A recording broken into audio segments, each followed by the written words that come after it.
Marami sa atin ang nangangarap makapagtrabaho sa Europe. Pero isang tanong ang laging lumalabas. Ano ba talaga ang kailangan? Visa lang ba? O work permit din? Sa video na to, ipapaliwanag ko sa pinakasimple at realistic na paraan kung ano yung visa at work permit requirements sa Europe at Schengen countries, lalo na para sa mga Pilipino. Part 1. Una sa lahat, linawin muna natin ang tungkol dito. Ang Schengen area ay grupo ng mga bansa sa Europe na walang border control sa isa't isa. Ibig sabihin, kung may Schengen visa ka, pwede kang bumiyahe sa maraming bansa. Halimbawa ng Schengen countries, Germany, France, Spain, Italy, Poland, Netherlands, Greece, Czech Republic, at marami pang iba. Pero tandaan, ang Schengen visa ay para sa travel, hindi automatic para sa work. Part 2. Difference ng visa at work permit. Dito madalas nalilito ang maraming applicants sa kaibahan at purpose ng visa at work permit. Ang visa ay permiso para makapasok sa bansa. At ang work permit naman ay permiso para magtrabaho legally. Sa Europe, karamihan sa countries ay kailangan mo ng parehong visa at work permit. Hindi sapat na may tourist o Schengen visa ka lang. Kung magtatrabaho ka ng walang work permit, illegal yan at pwedeng mauwi sa deportation o ban.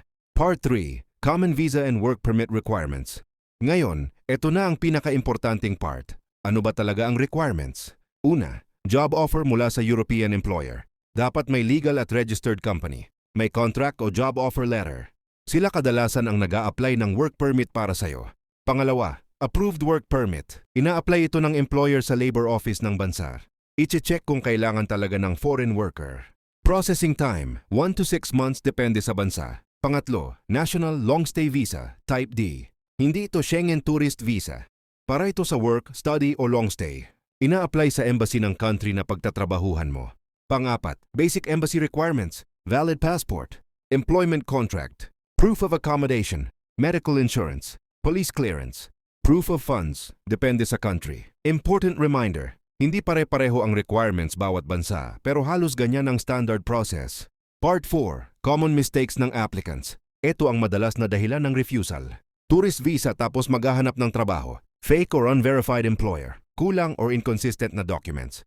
Hindi alam ang proseso ng country na ina-applyan. Kaya bago mag-apply, aralin muna ang tamang pathway. Kung pangarap mo talaga ang magtrabaho sa Europe, tandaan mo to. Visa plus work permit with legal work. Huwag magmadali.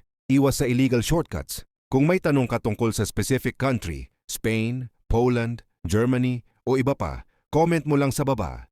Mag-like, share, at follow or subscribe para sa mas marami pang updated na Europe work tips para sa mga Pilipino.